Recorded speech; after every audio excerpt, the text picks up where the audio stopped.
Bien. Por respeto a nuestros asistentes, vamos a iniciar. Quiero darle la bienvenida a este conversatorio sobre el tema violencia y libertad. Agradecer vuestra participación. Quienes organizamos esta actividad escogimos este tema porque nos parecía que nadie ha quedado indiferente al mismo durante este último mes que hemos vivido en nuestro país, en el sentido de que la violencia parece ser algo que nos afecta a todos de una u otra manera. Por eso que pensamos que era como un tema interesante para conversar. Y para ello hemos invitado a la profesora Nicole Darat, de la Facultad de Artes Liberales, y al profesor Pablo de Tesanos Pinto, de la Escuela de Psicología, para que puedan compartir con nosotros sus conocimientos, sus reflexiones en torno a este tema, que trata un poco sobre las distintas manifestaciones de la violencia que se han dado en este proceso de crisis social que estamos viviendo. Estamos hablando de violencia contra la propiedad, como es el caso de los saqueos, por ejemplo, violencia contra las personas, que se ha visto de parte de las fuerzas del Estado hacia la ciudadanía, y a la inversa, la propia violencia contra el Estado, en el sentido de la ciudadanía contra la figura de autoridad respectiva, o también contra el concepto del capital, por ejemplo. La idea es que hoy podamos precisamente dialogar sobre las distintas manifestaciones de la violencia, tratando de desentrañar un poco sus causas, sus formas de abordaje o de tratamiento. Y sin más que agregar, dejo la palabra a nuestros expositores. Ellos van a dialogar entre sí y la idea luego es hacer correr un micrófono para que quien así lo desee pueda dar un comentario o alguna opinión o compartir alguna experiencia personal o bien hacer una pregunta.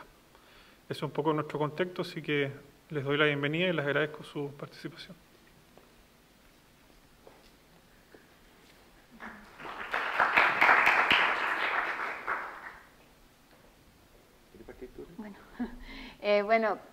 Gracias a todas y todos por estar.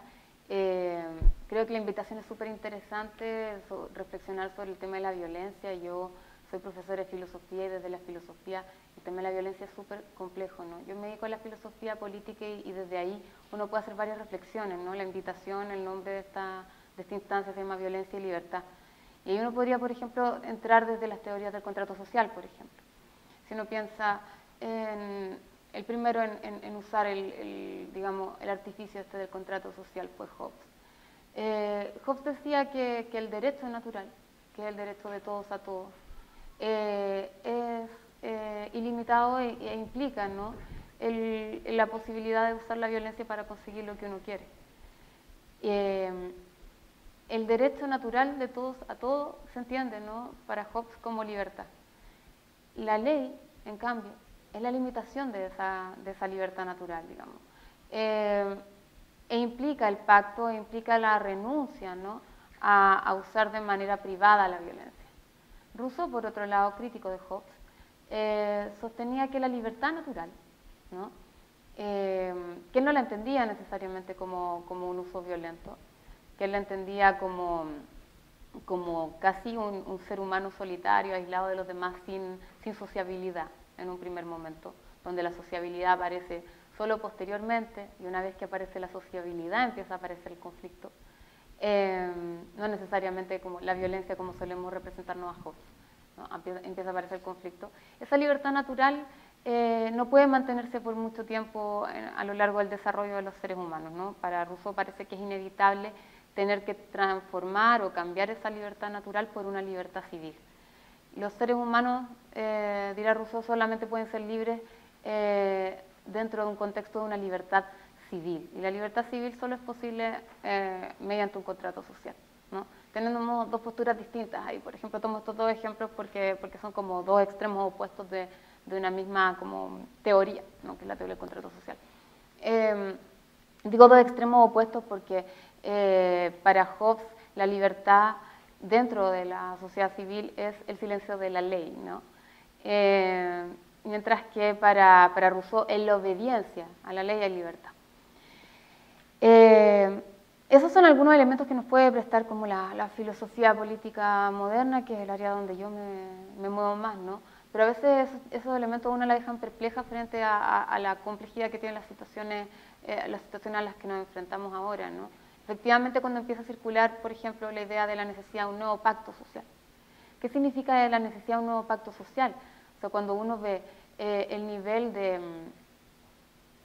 por un lado, desobediencia, ¿no?, civil, que va como increciendo a medida que pasan las semanas, y que se manifiesta a través de lo que decía Andrés, ¿no?, como la destrucción de la propiedad privada, la alta desconfianza respecto de los poderes del Estado, ¿no?,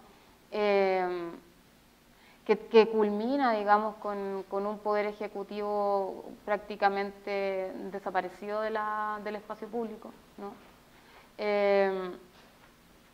Entonces pensamos que ese nivel de desobediencia, por un lado, de ineficiencia, por el otro, para abordar el conflicto, hace urgente, ¿no?, repensar la necesidad de un nuevo pacto social, porque lo que hay ahora, y las voces críticas dicen, lo que hay ahora en realidad no es un pacto social, ¿no? En Chile no hay realmente un pacto social, sino que es más bien el resultado de una decisión unilateral que se tomó en la dictadura, ¿no? La expresión máxima de esa decisión unilateral es la Constitución, ¿no?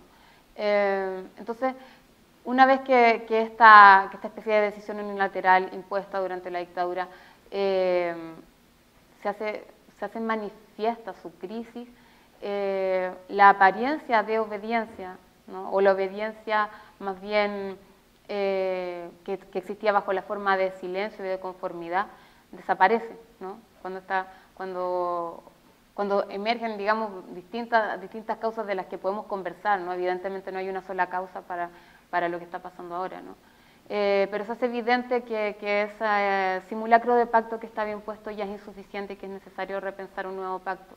Solamente con eso se podría alcanzar un nivel, digamos, uno podría pensar, ¿no?, se podría alcanzar algún nivel de cohesión que permita que podamos volver a funcionar como sociedad, no ya desde la conformidad, que era una forma de violencia también, ¿no?, la conformidad de las personas más despojadas, ¿no?, de las personas que menos tienen, era una conformidad violenta en muchos sentidos. Entonces la idea de pensar un nuevo pacto social, creo que para eso pueden servir las herramientas de filosofía política que les comentaba. La idea de un nuevo pacto social tendría que pensarse a partir de la necesidad de reciprocidad, ¿no?, la necesidad de reciprocidad de ambas partes, ¿no?, de quienes tienen más, ya sea medios económicos y materiales, pero que también tienen más poder, ambas cosas están súper entrelazadas, y quienes tienen menos poder y menos medios económicos, ¿no? ¿Cómo podría uno esperar, ¿no?, que en un contrato tan poco beneficioso para una parte de la población, ésta se conformara, ¿no? Entonces es necesario repensar un pacto que esté basado sobre la reciprocidad. Y eso podría generar, no el fin del conflicto, porque el conflicto es connatural a la vida en sociedad, yo creo que eso es súper importante. En Chile le tenemos miedo al conflicto, ¿no? Pensamos que haya conflicto es algo malo y que tenemos que eliminarlo sí o sí como sea, o ocultarlo, o negarlo. El conflicto es inevitable, pero una sociedad tiene que aprender a procesar dichos conflictos, y nuestras instituciones han sido altamente ineficientes en procesar esos conflictos, lo que podría ser, ¿no?, señalado como una de las causas del actual estallido social, ¿no?, una prolongada ineficiencia, ¿no?, para procesar los conflictos. De nuevo voy cerrando, ¿no?, esta primera intervención. La posibilidad de pensar un nuevo pacto social, ¿no?, tiene que considerar la idea de que la vida en comunidad es conflictiva, que hay intereses encontrados, pero que es necesario producir un equilibrio basado en la reciprocidad y no en la imposición mediante la fuerza de una parte sobre la otra, ¿no? Ese tipo de consensos forzados son frágiles, ¿no? Y esa fragilidad es lo que se manifiesta ahora a través de las formas de violencia que hemos visto, ¿no? Mención aparte merece las graves y probablemente sistemáticas, voy a ser cuidadosa con lo de sistemático porque es una cuestión que se tiene que probar como mediante una investigación, pero cada vez estamos más cerca de afirmar que son sistemáticas después de la visita, ¿no?, de Amnistía Internacional y de la investigación que hizo Amnistía Internacional, donde dice que hay una como intención, ¿no?, de usar la violencia para amedrentar a las personas que se manifiestan, ¿no?, por parte de las fuerzas del Estado. Entonces yo creo que eso es innegable, y que nuestro gobierno salga negando eso, creo que nos pone en un pie súper delicado, y creo que eso no se puede dejar fuera de la mesa en una reflexión sobre la violencia. Eso como para empezar a poner algunos elementos sobre la mesa. Bien, ¿por dónde partir? Voy a partir con una historia que es como de segunda mano, pero en verdad es para ilustrar un punto, así que no importa. Es básicamente de supongo es la hija de un amigo, que en el fondo básicamente es una niña de, imagínense, de 4 o 5 años, y le preguntó a su papá cómo son los delincuentes. Papá, sí, pero ¿cómo son?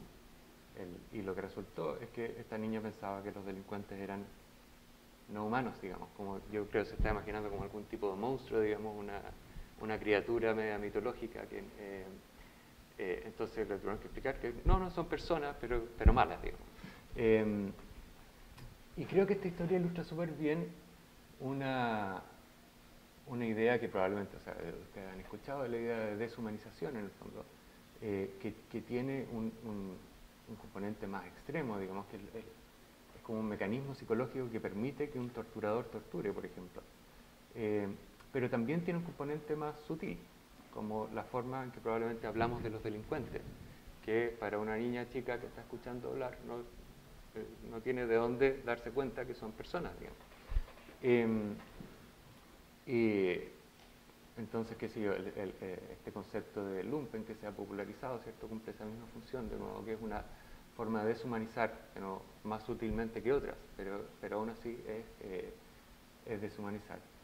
¿Y qué es lo que significa eso un poco? Tiene que ver con tratar de, o sea, juzgar, digamos, para empezar, y también describir una conducta que no es comprensible, digamos, en los cánones normales con que comprendemos la conducta de otro.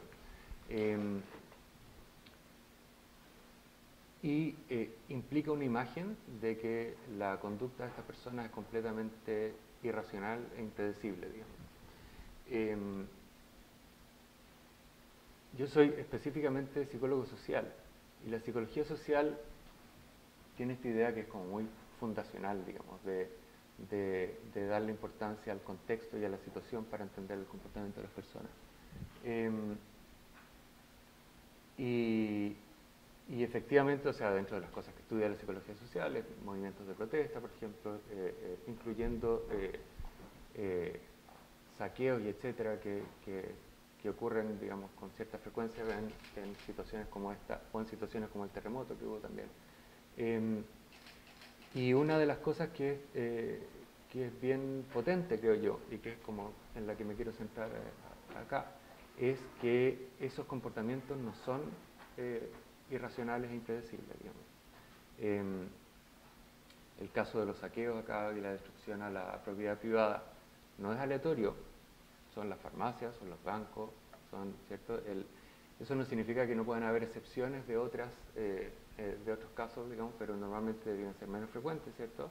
Y de nuevo, esto es porque la gente que está haciendo esas acciones no está actuando, ¿cierto?, como esta idea de como una turba, digamos, de animales, etcétera, que justamente esto estoy diciendo de deshumanizar, sino que son personas como cualquier otra persona, digamos, que dadas las situaciones que están, la forma que tienen de ver el mundo, están actuando ahí. Y ahí me refiero a su situación general, como la situación concreta en el momento en que están ocurriendo, se les ocurre hacer ciertos destrozos u otros, digamos.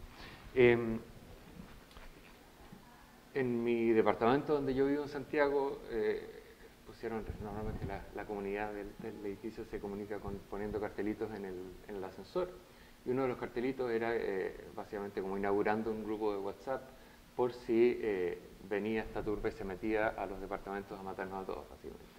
Eso es un miedo, o sea, no voy a decir que eso es imposible, pero como psicólogo social sí puedo decir que eso es muy poco probable, digamos. ¿ya? Porque esa violencia, de nuevo, no es, a pesar de que uno puede decir cuando la está criticando que es indiscriminada, no es indiscriminada, ¿verdad? Tiene que ver con objetivos particulares de un movimiento social. Y esto, quiero llegar ahora al otro lado de esto. Pero antes de eso es una advertencia, que es que justamente como en la psicología social nos dedicamos a entender por qué las personas hacen lo que hacen, digamos, especialmente desde un punto de vista contextual y situacional, esas cosas en el lenguaje cotidiano, cuando uno está conversando en un almuerzo, qué sé yo, suenan a excusa, ¿ya? Como tú estás justificando el comportamiento de estos... Chadwick en algún momento dijo en una de las intervenciones que tuvo, ahora no es el momento de buscar explicaciones, ahora es el momento de condenar completamente la violencia que sigue. Y de nuevo, mi pega es buscar explicaciones, digamos. O sea, ¿no? Y creo que es importante hacerlo no solo desde un punto de vista académico, sino como seres humanos y como ciudadanos, digamos, tratar de entender el comportamiento de los otros, partiendo de la base de que los otros también son personas, digamos, que es algo que más o menos sutilmente a veces se nos olvida. Y ahora quería pasar entonces a la situación con Carabineros, que es como la más contingente hoy día también por el tema del informe de Amnistía Internacional. Hay un concepto que viene de las reflexiones a partir del Holocausto, en el fondo, de maldad radical, en el fondo, que tiene que ver con una maldad que no es comprensible. En el fondo, que se sale de como la idea aristotélica de que esto es una maldad para conseguir algo, digamos, como es un medio para un fin. O sea, que si me asaltan es porque quería mi reloj para venderlo. Es una maldad como comprensible, entre comillas. Versus la maldad del Holocausto, que es como cómo entendemos que ocurra eso. Y está ese concepto de maldad radical, y está el concepto compañero de ese, de empatía radical, que tiene que ver con, efectivamente, tratar de comprender qué es lo que está pasando con esas personas que hacen eso, ¿ya? Y eso, el radical está muy bien puesto, porque esto es empatía, digamos, un intento de comprensión, en el caso de ahora, a la gente que tortura, por ejemplo. Que de nuevo es fácil deshumanizarlo, es decir, son monstruos que torturan, y se acabó la discusión, digamos. Y acá el tema está justamente en tratar de entender cómo y por qué ocurren esas situaciones.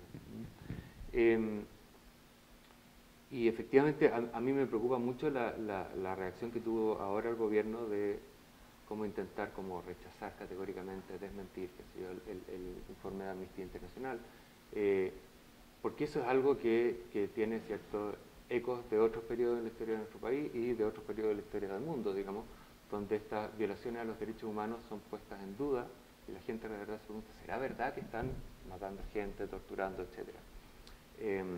Y lo que hacen estas organizaciones, Amnistía Internacional y otras, es básicamente entrevistar gente, recabar testimonios, digamos, y esos testimonios hay que respetarlos por lo que son, digamos, son testimonios y son testimonios dados a gente que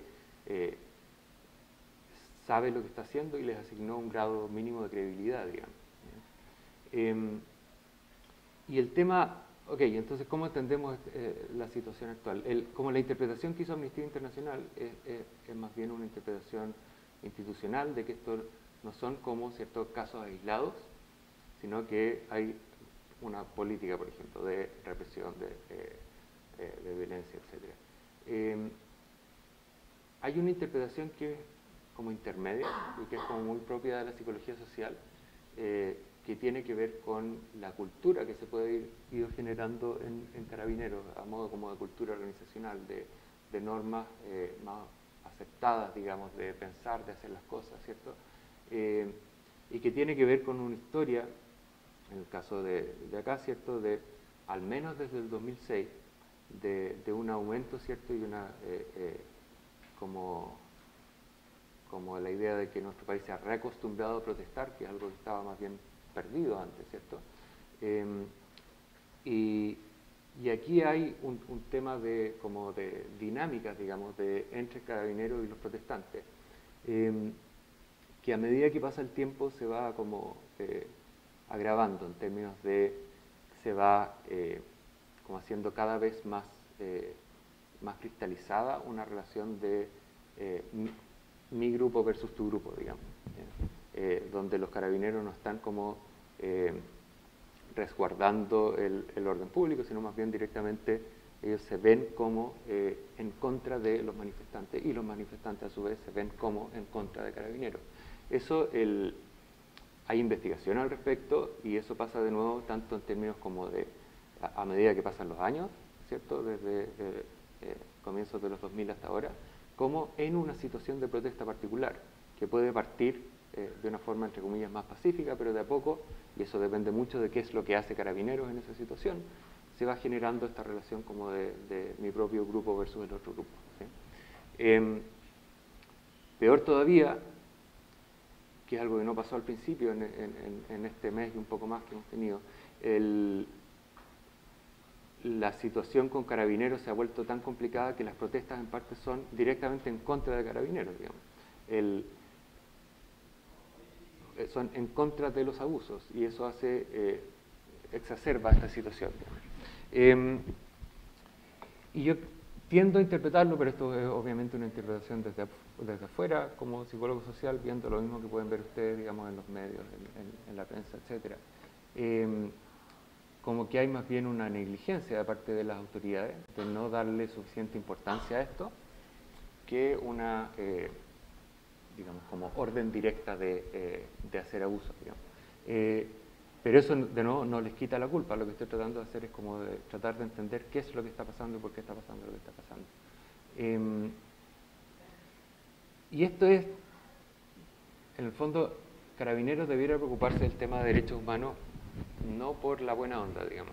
Es parte importante del quehacer de Carabineros, y el hecho de que esta institución, que de nuevo, hace 10, 20 años era una institución, comparada con las otras, respetada en Chile, y ahora ya no lo sea, es un problema para la ejecución de la función que tienen que hacer, digamos.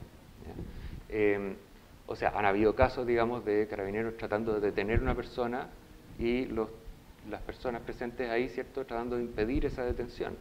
En el fondo, esta pérdida de confianza en la institución dificulta la labor de Carabineros, hace más difícil que las protestas sean pacíficas, etc. Y de nuevo, eso no es por casualidad, es por culpa de Carabineros, digamos, porque han ocupado los instrumentos que tienen, las armas que tienen, digamos, de una forma que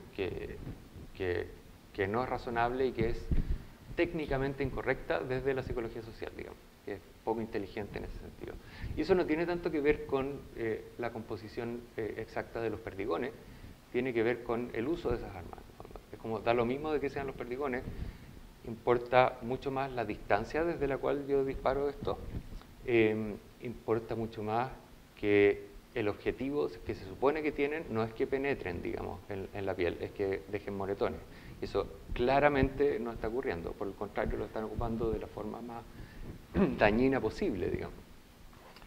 Hubo un caso hace unos años de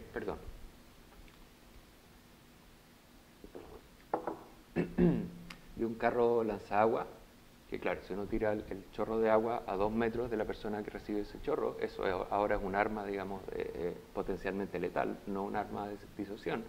Lo mismo con el tema de las lacrimógenas, que están hechas, ¿cierto?, para generar un gas incómodo y que la gente se vaya, no para dispararlas, ¿cierto?, directamente hacia la muchedumbre.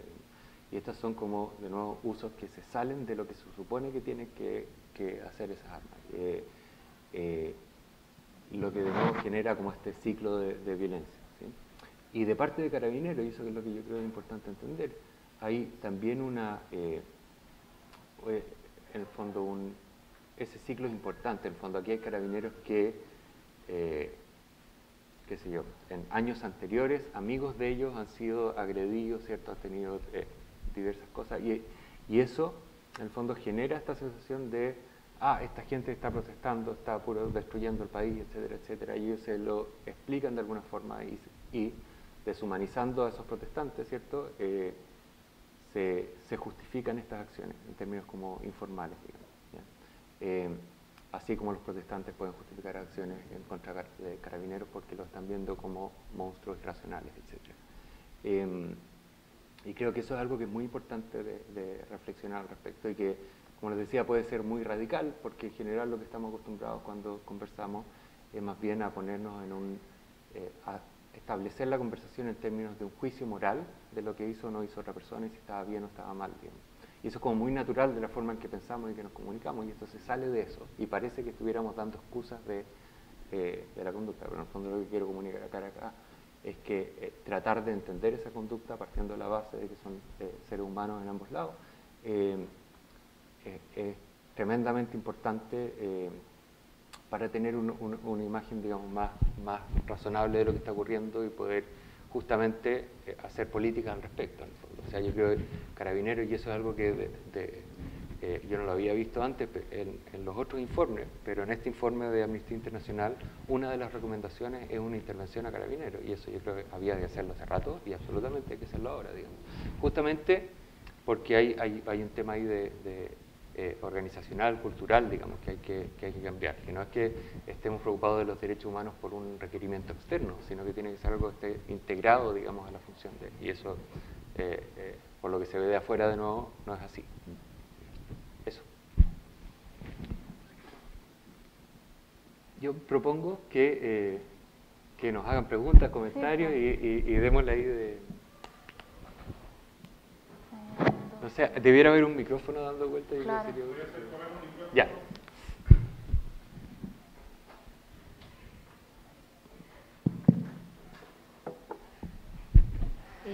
Gracias, Nicole y Pablo. Gracias también a los asistentes y creo que estos espacios son súper valiosos. Tenemos que todos seguir participando porque creo que parte de lo que está pasando es la falta de diálogo y debate político que se había perdido en este país. Y la violencia no es solo violencia física, la violencia se traduce en distintas formas a través del lenguaje, la violencia verbal, y también existe la violencia simbólica. Y la violencia simbólica la hemos vivido en Chile desde la colonia de distinta manera. La violencia simbólica es cuando a través de las ideologías, las creencias, los valores, las prácticas, se violentan. Gran parte de los detenidos de las turbas que le llaman o de los manifestantes son jóvenes que provienen del sistema del Sename, como se sabe, que son jóvenes que han sido violentados toda su vida por un sistema que se ha mostrado totalmente incapaz de ser un sistema que integra a estos jóvenes. Asimismo, somos violentados con un sistema neoliberal que beneficia a los que en Chile son exitosos y que violenta de distintas maneras a otros. Entonces, el análisis de la violencia lo tenemos que tener más permanente, porque si queremos conseguir, como dice Nicole, un nuevo pacto social, tenemos que mantener este ojo, esta vigilancia con las otras formas de violencia que no son tan visibles como la violencia física, ¿ya? Eso quería añadir. Y les quería hacer a ustedes la pregunta de ¿qué salida ven a esto? Un poco ayer en el otro debate lo conversábamos del tema de la legitimidad. Este pacto, a ojos del movimiento social, que hay que llamar movimiento social porque, ojo, que la palabra estallido, que estalla las bombas, si le ponemos el calificativo de estallido social, estamos violentando a un movimiento que es social. Entonces, ¿qué salida le ven en términos de violencia este pacto firmado el viernes pasado? ¿Cómo está actuando como violencia? ¿Está actuando como violencia o no? ¿Cómo ven eso? Quería hacerles la pregunta a ustedes. Bueno, no sé, respecto, claro, hay hartos elementos interesantes. Sí, efectivamente lo de Sename era algo que yo tenía como muy presente, por si aparecía la pregunta por la violencia estructural, por ejemplo. No creo que, por ejemplo, en Valparaíso, en una de las jornadas más violentas de manifestaciones, se constató que alrededor del 50% de los menores detenidos eran niños que provenían de Sename. O sea, en el fondo ahí uno ve que quienes son también como unas víctimas súper fáciles, ¿no? Que están revictimizados en el fondo ahora por la represión, revictimizados porque han sido previamente victimizados por el sistema de Sename, que sabemos todas las deficiencias que tiene. Quienes trabajan derechos humanos e infancia comparan el Sename con los campos de concentración, digamos. A ese nivel, ¿no? Sabemos que los niños están ahí como stock, dijo una vez una ministra de Justicia, ¿no? Esperando que cumplan 18 años para después ser ingresados a las cárceles. Es brutal, ¿no? Es brutal. Eso es súper violento. Sobre la cuestión de si es un estallido, un movimiento social, yo tengo ahí mis dudas, porque en el fondo, sin yo venir de las ciencias sociales, me da la impresión de que efectivamente hay un movimiento social que ha intentado darle forma a algo que fue más bien espontáneo. Recordemos que empezó con este llamado a la evasión, ¿no? Y que luego se fue multiplicando de una manera como bien insospechada, digamos. Unidad social me parece que es como este conglomerado de sindicatos, federaciones de estudiantes, la coordinadora 8M, etcétera, etcétera. Y me parece que Unidad Social tiene, ¿no?, esta como intención de darle cierta forma a algo que emergió como una cuestión más bien amorfa, me da la impresión. Cuando digo amorfo no lo digo como algo negativo, ¿no? O sea, parte de lo sorpresivo o de lo acontecimental, si no quiero decirle, de lo que está pasando, tiene que ver con que no fue convocado por las organizaciones sociales que venían trabajando hace mucho tiempo, ¿no? Unidad Social había convocado una marcha el día 5 de octubre y estuvo muy lejos de haber convocado tanta gente como convocó el paro de la semana pasada, creo que fue, ¿no? Y con los mismos convocantes. Entonces, hay algo que cambia el escenario y que no tiene estrictamente relación con el desempeño de las vocerías de Unidad Social. Entonces, como que me parece que igual tiene una parte más líquida, me da la impresión, este como conflicto actual, tiene una parte más líquida y una parte, yo diría, con más forma, que tiene que ver con Unidad Social, con quienes vienen trabajando las distintas demandas y las distintas demandas contra el sistema neoliberal, como Nomás FP, el movimiento estudiantil, el movimiento feminista, etcétera. Y por otro lado, ¿no?, este conjunto de jóvenes que convocan a la evasión y que luego van apareciendo las consignas, ¿no? Que uno puede recopilar, no sé, en una caminata desde la Plaza de Viña hasta el hospital, uno puede ir leyendo en las paredes más o menos de qué se trata, ¿no? Y enterarse, que tiene que ver con las demandas que expresa de manera más orgánica Unidad Social, pero yo diría que la fuerza viva del conflicto actual es más bien inorgánica, ¿verdad? Tengo esa impresión. Pero sí, yo creo que todo ello tiene que ver con la violencia estructural, ¿no? Todo ello responde a la violencia estructural que es parte, ¿no?, del sistema neoliberal. ¿Y qué salida podría yo verle a eso? Evidentemente, la salida, yo lo decía hace un momento, ¿no? Me parece que el nivel de radicalización del conflicto ahora tiene que ver con la ineficacia, la inoperancia de las instituciones para procesar el conflicto de una manera institucional, que es lo que uno esperaría en un Estado de Derecho que ocurriera, ¿no? En una democracia debería ocurrir de manera democrática. El problema es que ahora, precisamente por esa inoperancia a lo largo de los años, ¿no? Tú hablas desde 2006, por ejemplo, a propósito del comportamiento de Carabineros, podríamos ver desde el 2006, que cuando aparecen los pingüinos hasta ahora, un ciclo, ¿no?, de movilización y protesta, que ha alcanzado, ¿no?, una masividad de radicalización ahora que no había alcanzado antes. Ha habido harta ineficiencia de las instituciones para responder a ello. Uno tendría que pensar que la respuesta tendría que tener una patita institucional, sin duda. ¿Cómo pueden responder las instituciones ante una ciudadanía que las tienen tan baja estima? Es complicado. Me da la impresión ahora, y hay días que amanezco más optimista que otros, ¿no? Yo creo que a todas nos pasa, Como que hay días en que uno tiene como mucha esperanza y luego ve, no sé, cuestiones como el informe de Amnistía y queda por el suelo con el ánimo. Pero creo que hay partes de la población altamente comprometidos con la protesta social ahora, que no confían para nada en las instituciones y que no van a quedar satisfechos con una salida institucional.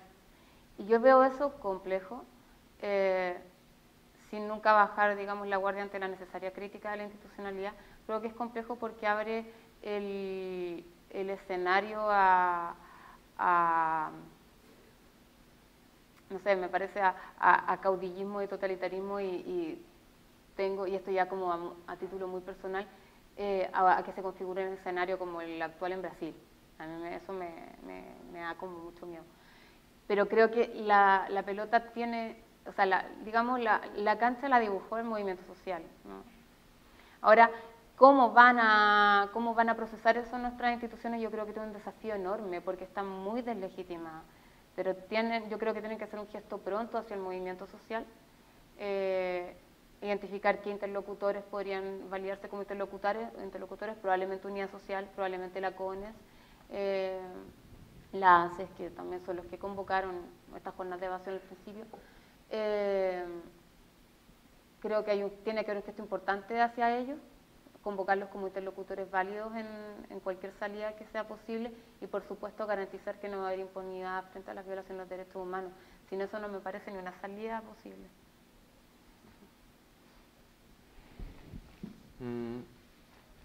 Para comentar un par de cosas solamente. Uno, con respecto a cómo interpretar qué es lo que pasó, digamos, qué es lo que está pasando. Que absolutamente el lenguaje que ocupamos para eso, entre estallido, movimiento, crisis es una palabra que encuentro interesante, porque también tiene estas connotaciones como de oportunidad, digamos. Pero hay una cosa que bien, en inglés existe esta palabra que desgraciadamente yo no he encontrado un buen equivalente en castellano, que es riot, que en el fondo yo en general en clase estaba ocupando la palabra levantamiento, pero tiene que ver con que es una protesta espontánea, ¿cierto? Que se da en el momento, que no está organizada. Como un disturbio. Claro, lo que se ocupa acá en la prensa es efectivamente disturbio, lo que me parece un eufemismo y además no implica si estaba organizado o no estaba organizado, digamos. Pero la idea entonces, ¿cierto?, es que se dio una situación en particular a partir de la evasión masiva en el metro, ¿cierto?, en que el metro se asustó, decidió cerrar las estaciones, y las personas se vieron concentrémonos en Plaza Italia, en Santiago, ¿cierto?, como súbitamente estaban en la calle y no tenían cómo llegar a la casa, y estaban enojados, digamos. Entonces, eso en términos situacionales, ¿cierto?, permite esta protesta espontánea, digamos. Pero, ¿por qué prendió como prendió? Tiene que ver absolutamente con ese tema de la violencia institucional, digamos, y de algo que viene de atrás hace rato. Se ha hablado, ¿cierto?, de esta idea de que el pasaje de metro fuera como la gota que rebalsó el vaso. Y creo que otra idea interesante, digamos, es que ese caso puntual y esa protesta espontánea que ocurrió es visto como un mecanismo de coordinación en el fondo, de que ahora ocurrió esto y ahora es cuando tenemos que salir todos a protestar, digamos. Lo que no es fácil, porque en el fondo los ciudadanos en Chile están descontentos hace rato, pero uno no saca mucho con ir solito a la calle con sus letreros, ¿cierto?, a protestar. Hay momentos que ahora sí prendió el tema, y entonces hay esa sensación también de un poco de susto a parar con las protestas también, de que esto se apague, digamos. Entonces, y efectivamente, creo que por lo tanto lo que sí tiene de movimiento social es que viene de antes, y creo que lo podemos conectar desde los pingüinos para adelante, digamos, con normas AFP, etcétera, etcétera, y también que desde esta cosa espontánea se van cristalizando, ¿cierto?, como ciertas ideas que podemos llamar más bien un movimiento social. Y en ese proceso también hay que tener cuidado, porque ocurren muchos movimientos ciudadanos espontáneos en el mundo, digamos, que son como subsumidos por ideas políticas más tradicionales, etcétera, y se pierde un poco esta cosa, esta expresión de descontento general ciudadano. Y con respecto a esta violencia institucional, o sea, hay otro conversatorio que se llamaba, ¿cierto?, pobreza y desigualdad. Entonces no nos enfocamos tanto en eso, pero absolutamente que sí, digamos, esto es algo que viene para atrás y que es una situación que es claramente insostenible, digamos. Y es un tipo de violencia, a mí me recuerda, no sé cuántos de ustedes leyeron el proceso de Kafka, pero es como violencia por burocracia en el fondo. Y es una cosa que es súper, que da una impotencia tremenda, porque no hay un culpable directo de esa violencia, sino que el sistema es el que hace esa violencia. Y cuando uno está en una posición de privilegio, la burocracia funciona bien para uno, digamos, y por lo tanto muchas veces no ve, ¿cierto?, toda la gente que queda afuera de eso. Y es como una violencia, por lo tanto, más silenciosa y más, como más fácil de justificar, porque es el cumplimiento de la ley, los procedimientos, etc. Y eso es tremendamente complicado. Y junto con eso, y con la desigualdad socioeconómica, va el tema de la violencia en el trato, digamos, que es tremenda en Chile. O sea, este informe de la PNUD Desiguales tiene un capítulo específicamente sobre el trato. Y los abusos, digamos, y la prepotencia de las personas que están en una situación de mayor poder socioeconómico, etcétera, son tremendos, digamos, y es algo que genera cierta, o más bien exacerba esta situación de injusticia, qué sé yo. Y en el caso del metro, digamos, se dio eso también. Están los 30 pesos, ¿cierto?, de la subida del metro, pero también está que se levante más temprano la gente, y eso es esa violencia en el trato, digamos, y ese no entender, esa desconexión. Y eso genera, en el fondo está entrelazado, ¿cierto?, y la rabia es por eso, tanto como por el tema económico, digamos. Eso. Buenos días. Quería preguntar dos cosas más o menos. La primera es, por ejemplo, el rol que ha tenido el Estado y la fuerza del Estado, por ejemplo, los carabineros, y preguntar, por ejemplo, si es igual concebible el hecho de que sigamos como, poniéndolo en palabras muy así informales, pasándole el micrófono a, por ejemplo, ministros, parlamentarios o diputados o al general de carabineros, y que sigan diciendo cosas como que puedan aumentar la violencia, por ejemplo, lo que dijo Carabineros de rechazar el informe de Amnistía Internacional, o el mismo gobierno que también lo ha hecho, y muchos hechos anteriores, por ejemplo, lo de que mencionó la vocera del gobierno respecto a, por ejemplo, el que baila pasa, que dijo que era una manera de violencia, resumiendo lo que era una forma de violencia, cosa que mucha gente al final después dijo que no era así. Y mi pregunta va sobre eso, por ejemplo, es ya, ¿cómo ponerlo? Es como ya, sería como permitido seguir pasándole, por ejemplo, el micrófono al Estado para que siga diciendo y dando sus opiniones respecto a esto, así como también a las fuerzas del orden, o bien podemos permitir que ellos también se expresen, pero tratar de como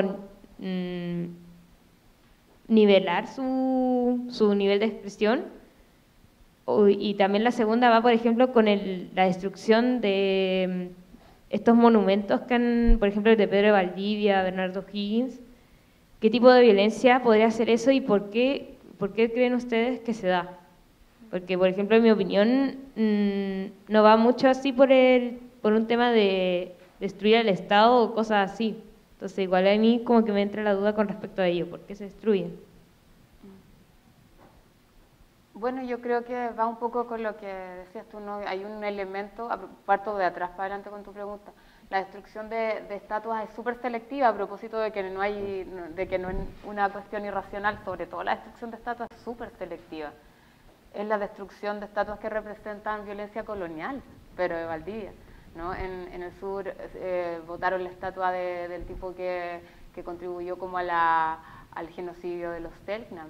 O sea, hay una violencia contra las figuras coloniales, ¿no? Y en ese sentido, esta movilización, ¿no?, ha tenido como una fuerte carga hacia lo simbólico en ese sentido, ¿no? Cuando uno ve muchas banderas mapuche también ¿no? En esa foto icónica en la Plaza de la Dignidad, que además le cambian el nombre a la Plaza Italia, ¿no? Le cambian el nombre a la Plaza Italia, y la foto icónica es un tipo con una bandera mapuche, ¿no? Hay una revuelta en contra del orden colonial también. Creo que me parece que eso es una reacción frente a la violencia simbólica de la colonización y de la reproducción de ese orden colonial en muchos ámbitos, ¿no? No sé si se entiende eso, ¿no? Como una respuesta a la violencia simbólica que implica el rendirle culto a figuras que asesinaron a los pueblos originarios, que exterminaron a los pueblos originarios y que instalaron un determinado orden, ¿no? Entonces se desmontan estas figuras como también un rebelarse contra esa autoridad, ¿no? Lo otro que tú mencionabas era eso de pasarle el micrófono. Yo no sé si ahí tiene una cuestión de diferencia generacional, no sé si entiendo bien la expresión, no sé bien a qué se refiere, pero no sé si te refieres a darles tribuna. Yo creo que el problema ahí no es si darles o no tribuna, es el tipo de respuestas que dan que no se soluciona no dándoles tribuna, porque si no les damos tribuna estamos ocultando lo que nuestras autoridades piensan y estamos no dando el necesario espacio para que nos rindan cuenta. Entonces, claro, uno podría decir desde una perspectiva súper estratégica, si es que mejor no los entrevistemos porque con cada cosa que dicen es como que apagaran el incendio con benzina, pero el problema, ¿no? El problema es que efectivamente tienen que rendirnos cuenta a la ciudadanía. Y yo el problema diría, no es que no les demos, o sí les demos tribuna, es el tipo de cosas que están diciendo es absolutamente irresponsable porque no se están haciendo cargo del conflicto, ¿no? Y en el caso de Carabineros no solo no se está haciendo cargo del conflicto, sino que están negando responsabilidades, y por ahí lo leí hoy día, alguien lo escribió en redes sociales, no recuerdo. Dice, claro, a lo mejor en 15 años más nos vamos a enterar de todas las cosas que ahora están negando, en 20 años más van a decir que no sabían, en 25 años más van a pedir perdón. O sea, como a propósito de que es una historia que se repite, ¿no? Entonces, es bien, yo no creo que el problema se resuelva no pasándoles el micrófono, creo que el problema se resuelve exigiéndoles que se hagan cargo. Sí, yo para complementar eso, en el fondo, yo lo que diría es que el micrófono ya lo tienen por defecto, digamos, y es importante escucharlo justamente, porque imagínense si dicen eso en declaraciones públicas, lo que dicen en las reuniones que tienen, digamos. Y creo que el tema tiene que ver más bien con la labor de otras instituciones, digamos, más bien que el Ejecutivo, y de los ciudadanos en general, de criticarlos cuando dicen cosas criticables, digamos. Es más bien justamente de pasarle otro micrófono a la ciudadanía, digamos, que es lo que no está por defecto.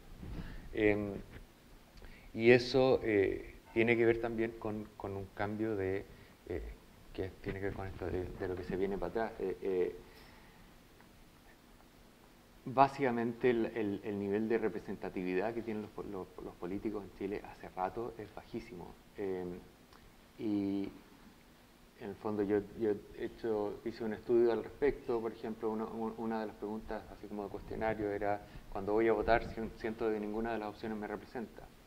El nivel de acuerdo que había con eso, y esto fue como el 2016, era básicamente completo. Como la tremenda mayoría de los chilenos pensamos eso. Entonces el problema está un poco ahí, y tiene que ver también con que la clase política, por decirlo así, se dé cuenta de lo grave que es eso. Que yo creo que ahora, y especialmente yo diría hace unas semanas, porque les dio susto, digamos, se dieron cuenta de lo grave que es eso. Y hay es un riesgo que esto se normalice, digamos, y que se les quite el susto y ahora empiecen a funcionar como funcionan normalmente. Porque en el fondo no basta con que se repartan los votos de las pocas personas que votan entre ellos, digamos. La tremenda cantidad de gente que no vota es un problema. No es un problema con esas personas que no votan, es un problema con el sistema, que es culpa del sistema y no de las personas que deciden votar o no votar, digamos. Una democracia representativa tiene que ser representativa, digamos, y si no, estamos en un problema. Entonces yo creo que otro ejemplo con eso, y termino con esto, al acuerdo que llegaron para el tema de la Constitución, que es absolutamente histórico, importante, etcétera. Pero ver a la gente de los partidos políticos, que de nuevo representan a poca gente, celebrando, es complicado también. Como que hubieran hecho como un gran logro de unidad, pero es un logro de unidad dentro de esa élite chiquitita de los partidos que de nuevo tienen el nivel de confianza en los partidos políticos es tan bajo que es cercano a cero, digamos. Entonces, si bien aprecio que se logre eso, también hay el hecho de celebrarlo como lo celebraron, encuentro que me choca, digamos, ¿cierto? Por esa desconexión.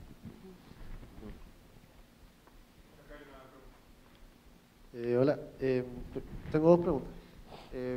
Más dirigida al profesor, por el tema de la psicología social. De que, ¿cómo podríamos decir por qué ocurre de que anoche una turba saquea e incendia un hospital en Coquimbo, un hospital público? ¿Por qué sucede esto con el tema de la violencia? Y otra cosa es que, ¿por qué los manifestantes atacan y saquean pequeñas y medianas empresas, pymes, por ejemplo, que son un tema familiar y que les afecta profundamente, porque cómo ellos llegan a fin de mes siendo que no pueden generar ventas porque las marchas parten a las 4 o 5 de la tarde y tienen que cerrar antes? Y en la mañana la gente tampoco quiere salir por el tema de que le da miedo salir. ¿Por qué ocurre esto? Más que nada. Primero que nada, habría que ver la situación particular y no tengo los detalles y no lo he visto, digamos. Pero dicho eso, el tema de la salud pública, en este mismo capítulo que mencioné antes de problemas en el trato entre las personas, una de las cosas que más se critica es el trato a las personas que van a atenderse en salud pública. Y de nuevo, es básicamente que un poco de esa violencia por burocracia, en el fondo, como de una indiferencia por la situación de las personas, de esperas muy grandes, de no, en el fondo, no atención oportuna ni cerca a las cosas necesarias.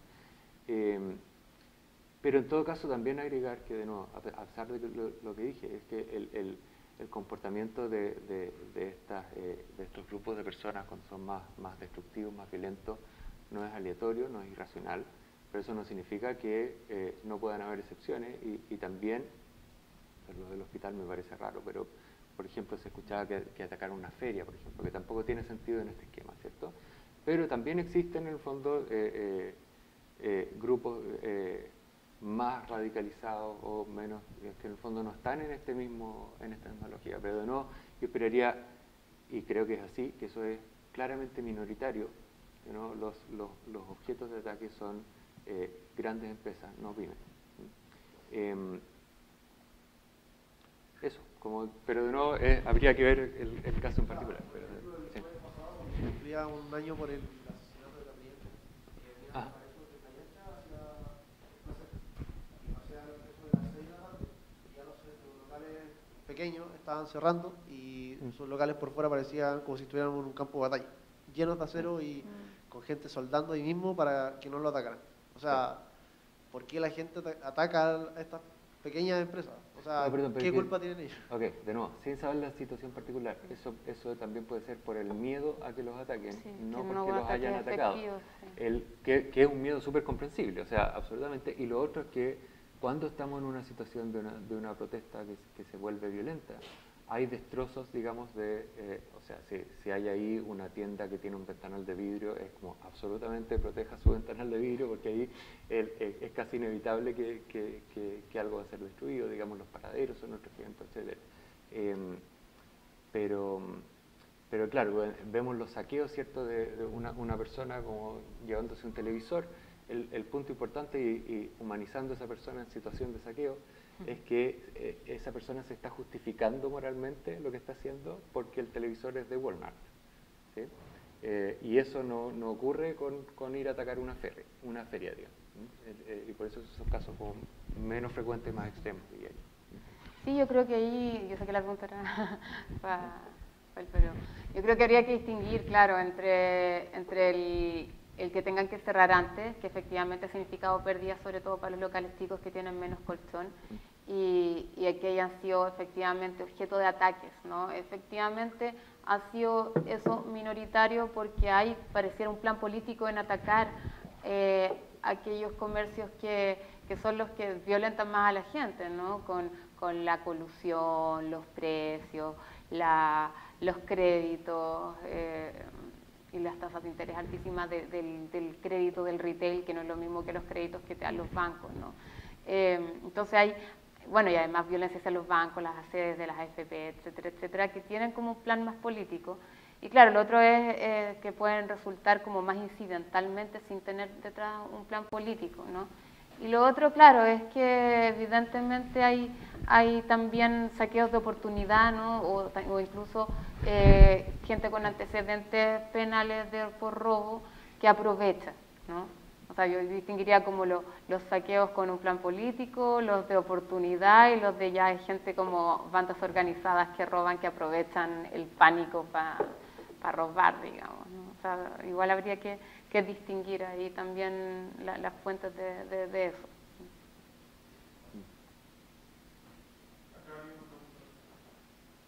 Hola, buenas tardes.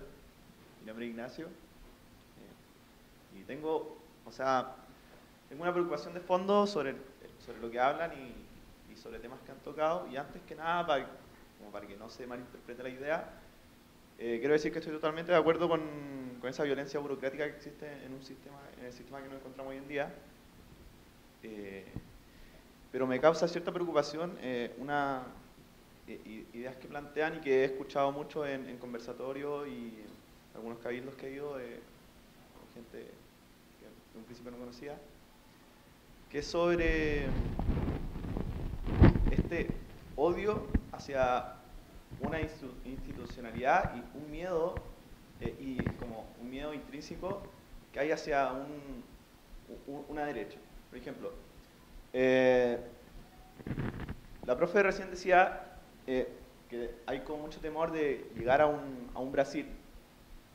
Y yo me pregunto, yo siento el mismo temor de llegar a una Venezuela. Y lo veo más cercano que llegar a un Brasil por las demandas que se piden. Estamos en una movilización que no tiene una voz clara, no tiene un petitorio claro, y encuentro que las cosas que se piden son cosas que salen totalmente del corazón y de la emocionalidad. Reformas, por ejemplo, ayer me fui en Didi a mi casa y la conductora me decía, no, si esto está todo mal, deberíamos tener cobre 100% estatal y una serie de reformas estatales que me proponía ella. Deberíamos subir los impuestos, deberíamos empezar a subsidiar tal cosa, cosas que en el fondo hacían que el Estado fuera más grande y nos restringían libertades por el hecho de tener menos poder adquisitivo cada uno. Ese es un punto. Y el otro punto, que se remonta a antes de la primera instancia de la conversación que tenían, era sobre que está bien, existe la violación de derechos humanos por parte de Carabineros y es innegable. Encuentro que la persona que diga que no existe es una persona totalmente secada y extremada en su idea. Pero no es solo, o sea, todos sabemos que no es solo de un lado, que existe de ambos lados, que existe violencia por parte de los manifestantes, pero encuentro que en las conversaciones que se dan no se toca. Y el hecho que no se toque, que existe una violencia de odio, está bien. Pablo, tu nombre, ¿cierto? Tú lo decías, es una deshumanización de la institución. Pero creo que se debería condenar con la misma fuerza que se condenan la violación de los derechos humanos por parte de Carabineros y que está en investigación si es sistemática o no.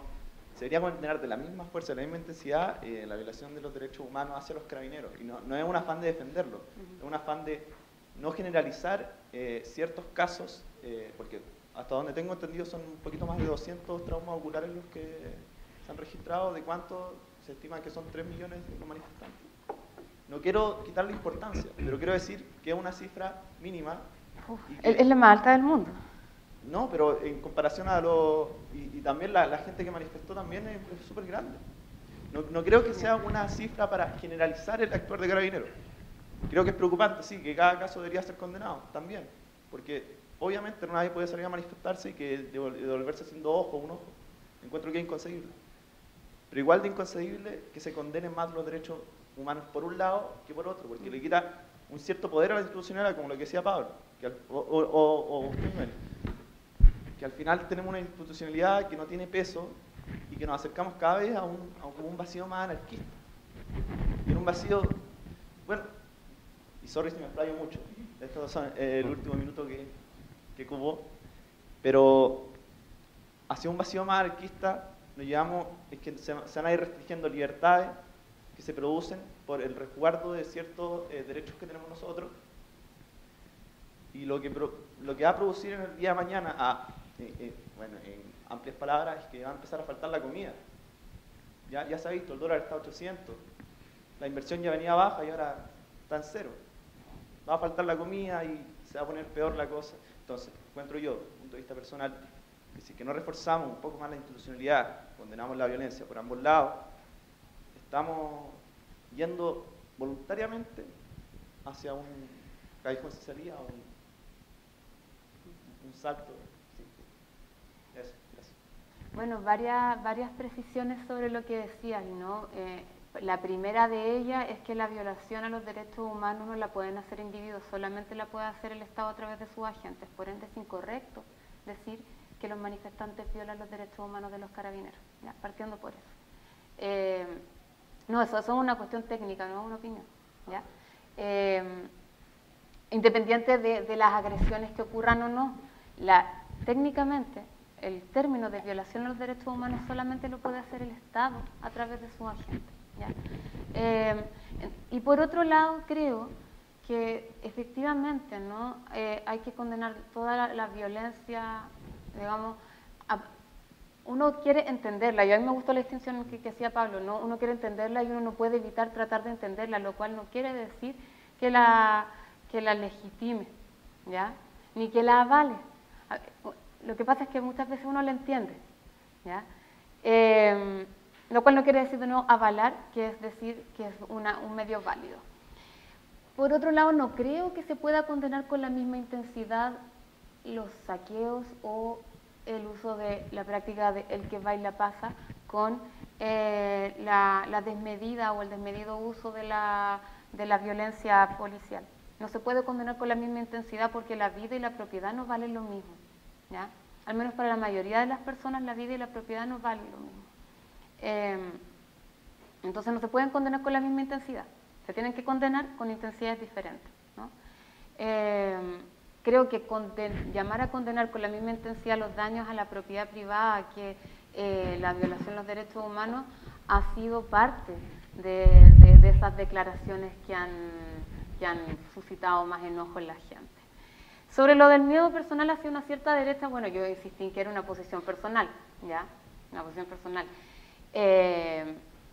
Como también hay una parte de la población que tiene miedo a que Chile se convierta en Venezuela, lo cual muestra que el escenario está súper abierto, ¿no? Por otro lado, si se atendieran las demandas sociales que uno ve en la calle o que representan los movimientos y agrupaciones que conglomera, por ejemplo, la unidad social, Chile no se convertiría necesariamente en Venezuela. Si tú lo piensas, son cuestiones bastante razonables que tienen países socialdemócratas como la socialdemocracia europea, ¿no?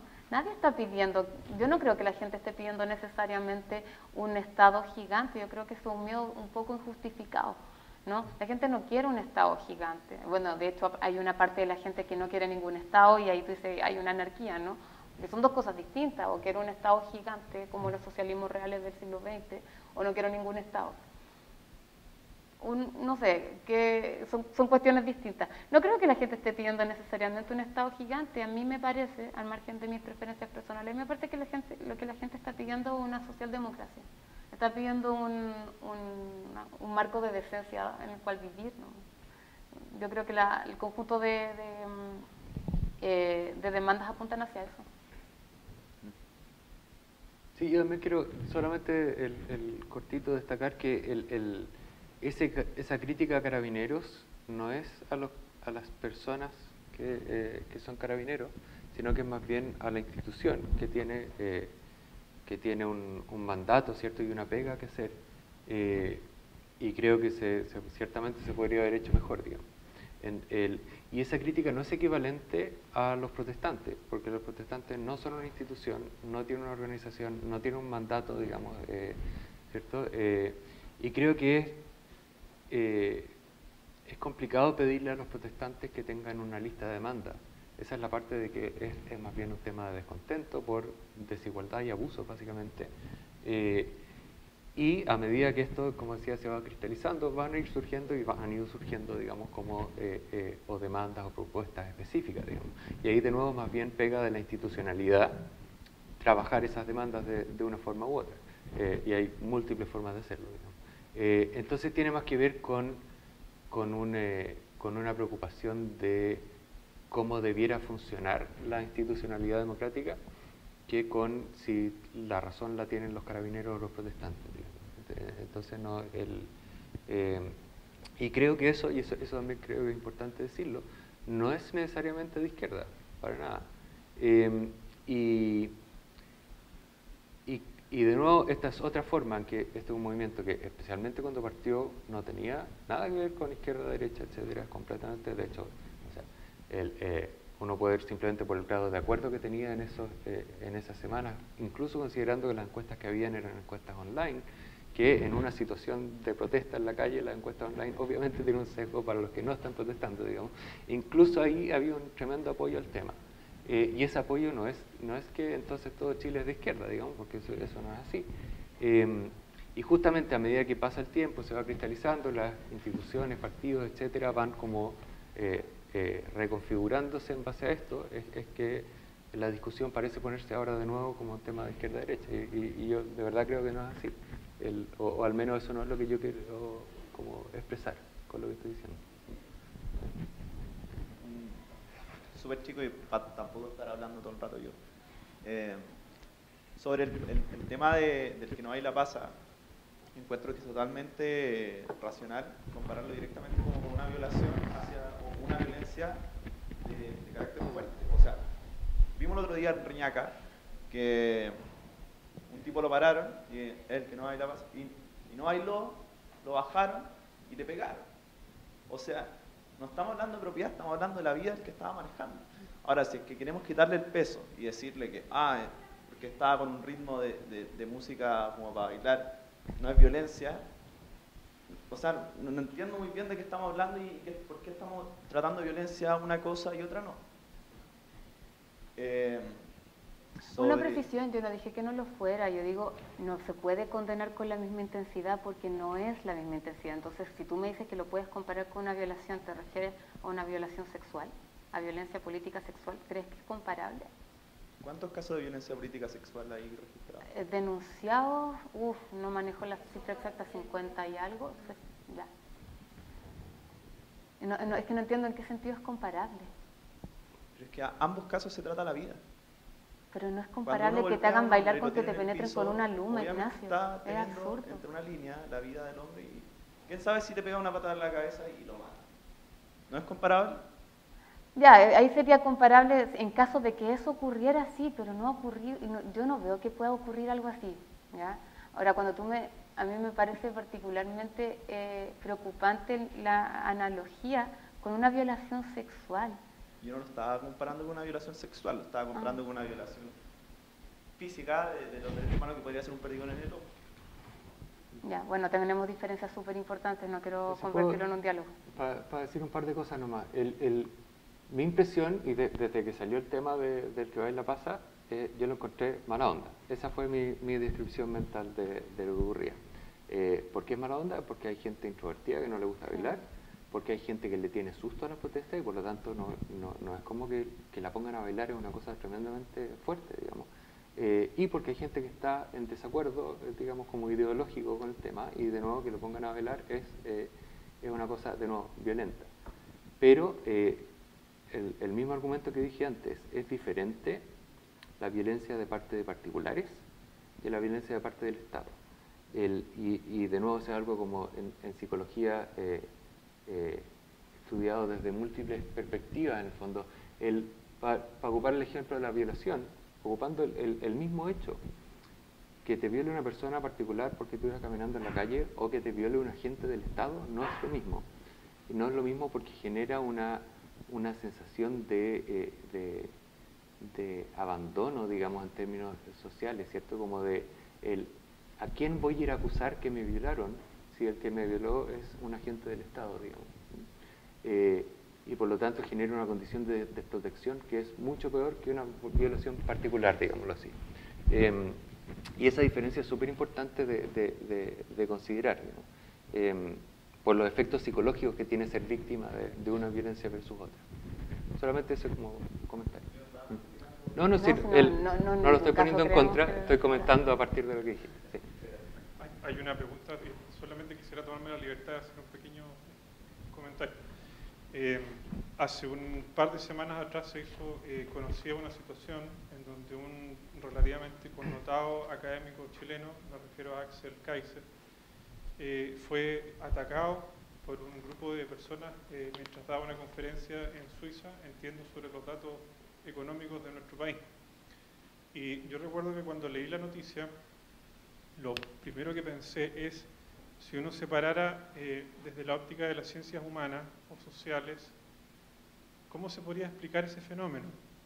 Porque uno podría decir la violencia de irrumpir en ese acto y atentar en el fondo contra la dignidad o la integridad física de esta persona, no iba dirigida particularmente a él, sino que daba la sensación de que iba dirigida contra el mensaje que representa. Entonces, a mí me gustaría saber qué piensan ustedes respecto de si la pregunta se convirtiera en ¿por qué una cierta visión de la economía suscita o es capaz de suscitar ese tipo de reacciones? Esa es la pregunta. Bueno, yo no sé si Axel Kaiser es un connotado académico, yo creo que es un buen polemista. Distinguiría ahí, no porque le tengo un particular amor a la academia, sino porque no creo que su perfil no es académico, es un polemista. Y como tal, él es bien provocador, creo que eso lo hace muy bien. Entonces, me da la impresión de que, claro, efectivamente, la forma en que él expone las ideas, que es más bien como la de un polemista que la de un académico, suscita pasiones, ¿no? De nuevo, yo no creo que no es justificable si se atentaron contra su integridad física, no me parece justificable. Creo que si bien estas ideas hoy en día representan y justifican la violencia burocrática que decía Pablo, justifican la violencia burocrática, justifican el despojo que se transforma en violencia estructural hacia la gente, no significa que haya que violentar a Axel Kaiser, ¿no? Pero uno, no sé, tu pregunta es ¿por qué las ideas de Axel Kaiser generan ese nivel de odio? Esa era la pregunta, ¿no? Me parecía que la situación permitía que uno se pudiese hacer esa pregunta. O sea, yo creo que sí, Axel Kaiser como un defensor de la economía neoliberal y un polemista en torno a esas ideas. Porque estamos hablando de una persona que tiene un doctorado en Alemania, entiendo economía, filosofía política, y que además tiene clases en esta propia universidad, sí, y además es director de una fundación con fines marcadamente políticos. Claro. Pero bueno, es una figura relevante, digamos, y de alguna manera se canalizó una especie como de odio, uno lo identificaría como de la izquierda contra una figura de derecha. Entonces, ¿por qué? ¿Hay algo en el mensaje mismo o se explica por la personalidad? Yo creo que son ambas cosas, ¿no? Por eso te subrayé el hecho de que eres un polemista, ¿no? Él le gusta también como provocar y creo que eso hace que él encarne esta cuestión, pero uno podría decir, es ambas cosas, ¿no? Es un ataque hacia las ideas que él defiende, que se transforman o que de alguna manera son la expresión ideológica del sistema que violenta, ya sea burocráticamente o estructuralmente, a buena parte de la gente. Probablemente no esa gente que estaba en Suiza, digo. Pero hay una cuestión empática, podríamos decir, en atacarlo. No justifico que lo hayan atacado, sobre todo si atentaron contra su integridad, pero evidentemente está ahí por lo que representa y por cómo lo representa. Me da esa impresión, ¿no? O sea, yo creo que son ambas cosas. Sí, no, solamente me Hola. sumo a lo que Hola, yo soy Ignacio y yo tengo una duda en realidad más que nada. Que yo en el último libro de Cor que leí fue La genealogía de la moral, que habla de un tema que igual me llama mucho la atención, que es como que la mala conciencia se genera por la acumulación de odio. No creo que algo así. Y la cosa es que mi pregunta es cómo solucionar esto, como el odio acumulado que lleva el pueblo chileno durante mucho tiempo. Porque, o sea, mi postura, lo que yo pienso es que el pueblo se ha sentido muy como pasado a llevar con todos sus derechos, los problemas que ha pasado en temas de salud, educación, pensiones, FP, etcétera, etcétera, de todos los temas que han pasado, y tiene todo este tiempo como un odio acumulado, que llegó a este punto que en el tema, cuando partió el tema de la evasión y todo, explotó.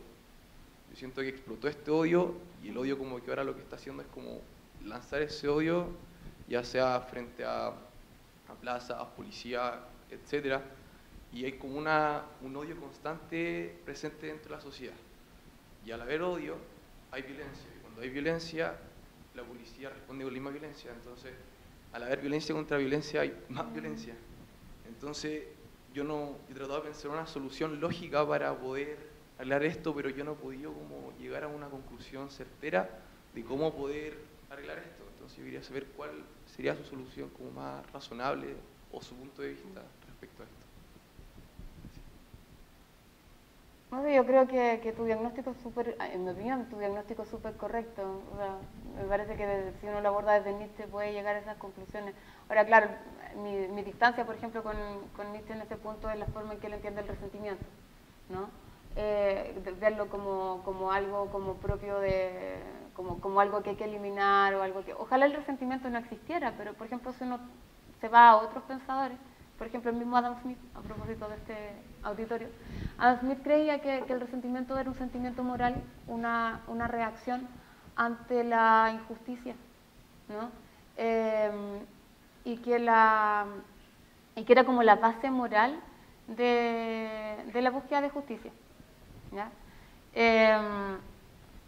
Y yo creo que eso también tiene mucho que ver con esa cuestión. Cuando hay injusticia, la sensación que uno tiene es de resentimiento, porque uno resiente el que no le den algo que le es debido, ¿no? Es distinto me cuelgo a la distinción que hace Adam Smith en la teoría de los sentimientos morales, es distinto lo que pasa cuando uno no le dan amor, porque el amor no es algo exigible, ¿no? Entonces la reacción frente a la falta de amor es distinta que la reacción frente a la falta de justicia. Y la justicia es algo que nos es debido, porque tiene que ver con la reciprocidad, ¿no? Con lo que nos debemos socialmente, a diferencia del amor, que es por definición como algo voluntario. Yo he visto, sí, efectivamente, mucho resentimiento, y es inevitable. Una sociedad tan desigual, y tú mencionabas varios elementos, genera resentimiento. Pero también he visto mucho amor, ¿no? He visto el cariño dentro del movimiento hacia los abuelos, ¿no? Como mucho cariño, sobre todo hacia la gente mayor, ¿no? Pero por otro lado hay mucha destrucción y mucho odio hacia quienes concentran más poder o más dinero, y evidentemente eso es insostenible en el tiempo, ¿no? Y claro, al principio hablábamos de que esas soluciones uno veía. Yo creo que tiene que haber una forma de procesarlo institucionalmente que sea legítima, que ya no puede ser popular, dado lo que hemos estado conversando sobre la deslegitimación de nuestros representantes. Hay que necesariamente procesarlo de manera institucional, pero no popular. No sé exactamente qué fórmula. Afortunadamente, como no me dedico a políticas públicas, puedo especular y no necesito dar una fórmula.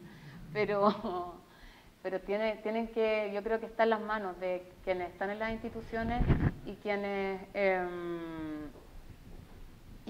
quienes están y que tienen las vocerías de los movimientos sociales, de sentarse y de buscar colectivamente una solución.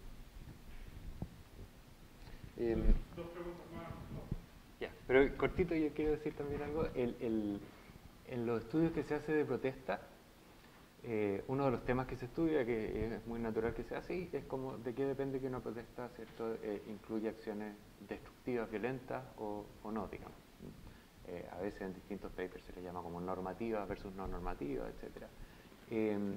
Y una de las cosas que yo encuentro de los resultados muy bonitos de esa línea de investigación es la diferencia entre la rabia y el desprecio, en el fondo. Que la idea de la rabia en general es vista como una emoción que moviliza pero no necesariamente genera destrucción y violencia,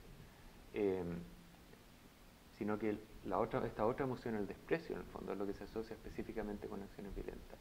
Y eso tiene un paralelo en relaciones interpersonales, en el fondo, que si ustedes están en una relación de pareja y les da rabia, eso implica al menos que tenían cierta expectativa diferente, digamos, respecto de lo que tenía que ser la otra persona, y pueden tener una pelea, etcétera, súper bien. Si les da desprecio, estamos mal, digamos, ¿cierto? Hay ahí una cuestión de hiciste esto y en verdad no esperaba otra cosa porque no sé qué, y la relación ya no tiene mucho, ¿cierto? Entonces, y ciertamente acá hay una mezcla, pero hay harto de ese desprecio en el fondo, de una como pérdida de legitimidad casi completa de parte de las autoridades, que es tremendamente complicada, digamos. Y yo creo en términos de solución, la literatura en procesos de reconciliación, que es como así como para después de una dictadura, es relevante acá en el fondo, porque es como la confianza está tan carcomida que es necesario, en el fondo, que haya un proceso de recuperación de esa confianza. Y de nuevo, con mi analogía de relaciones de pareja, qué sé yo, tiene que ver con no solo como pedir perdón y proponer una agenda social, sino como la mantención en el tiempo de esa postura, digamos, que en un comienzo es vista como insuficiente, pero en la medida en que efectivamente se siga trabajando en esa línea de forma consistente en el tiempo y en el mensaje, digamos, va como recuperando quizás algo de confianza, pero estamos partiendo de un punto que es muy bajo, ¿no? Y eso es parte del problema. Sí, está funcionando. Yo quiero dar una opinión personal, esto va como Victoria, no profesora, sino como yo persona. Creo que hay un elemento que está que en este momento está presente, estemos donde estemos, posicionados en esto, que es el miedo al futuro, el miedo inmediato a que los supermercados van a estar cerrados, el miedo a que no vaya a tener la micro para llegar a la casa, miedo generalizado. Pero creo que también, tomando el punto que dabas tú, Nicole, del conflicto como inminente de la vida social, tenemos una oportunidad. Y creo que esta falta de diálogo se tradujo en falta de ideas políticas. Si bien el movimiento es altamente politizado, estamos altamente politizados ahora, no hay ideas políticas de lo que queremos a futuro. Y la dicotomía entre izquierda y derecha se nos ha quedado corta, es una dicotomía que viene desde la Revolución Francesa, que ya no da respuesta a la realidad. Entonces creo que tenemos una oportunidad de soñarnos una organización política que es distinta a Brasil o a Venezuela o a cualquier cosa que hemos conocido. Podemos ir más allá de eso y hacer algo que realmente beneficie a más personas acá en el país. La última pregunta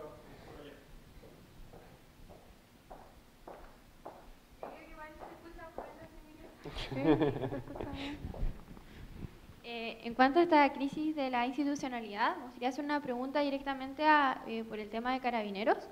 Bueno, y la falta de confianza que ha provocado, para mí súper legítima. ¿Cuál sería la reforma que habría que hacer a Carabineros? O sea, hablaron ya de una intervención, pero también se habla de disolver por completo esta institución y que parta desde cero o que se haga algo nuevo. No sé cuál sería su opinión al respecto y en base a todo lo que ya hemos conversado. Difícil la pregunta. A ver, no, yo creo que primero que nada necesitamos a Carabineros, digamos, como a una institución que sea Carabineros. Tiene una función social muy importante, digamos, y creo que es poco realista la idea de disolver completamente la institución y armar otra. Me imagino incluso si es que se intentara hacer eso, que habría mucho traslape, digamos, entre esta nueva institución y la anterior. Y típicamente cuando uno está pensando en una intervención de este tipo, ciertamente hay que partir de arriba, digamos, pero en términos de las personas que están en puestos de toma de decisiones en Carabineros, desde el nivel más alto para abajo, digamos. Y también hacer un trabajo de revisión de los de los sistemas de toma de decisiones, de los protocolos, etcétera.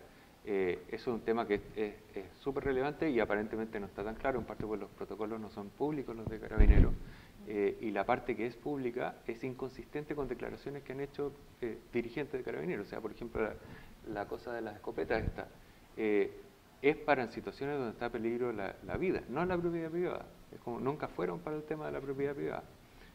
Y han habido declaraciones en esa línea, digamos. Y además de revisar protocolos, procedimientos, cuando uno está en general como haciendo un cambio organizacional, ¿cierto? Como revisar esa estructura, la parte que está escrita, la parte formal, esto requiere también un cambio cultural, digamos. Y eso es como la parte más blanda, digamos, o sea, donde se pueden hacer, que no es un tema de que tengan un curso de derechos humanos que tienen hace 6 años, lo que me parece una locura que no lo tengan de antes.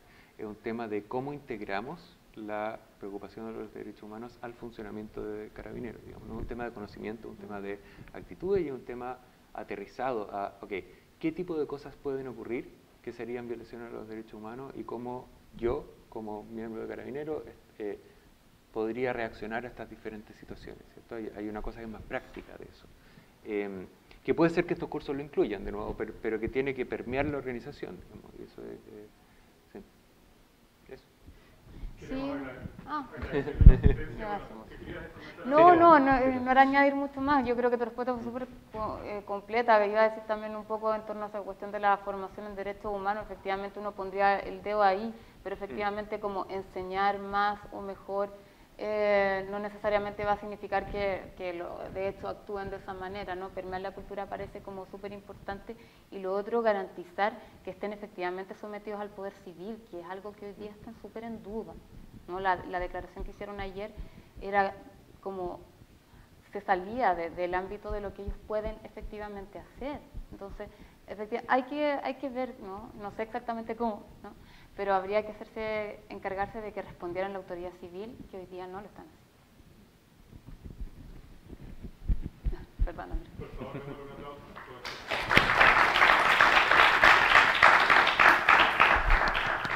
Muchas gracias por vuestra asistencia y le vamos a estar escribiendo a quienes tenemos sus correos para invitarlos a futuras actividades.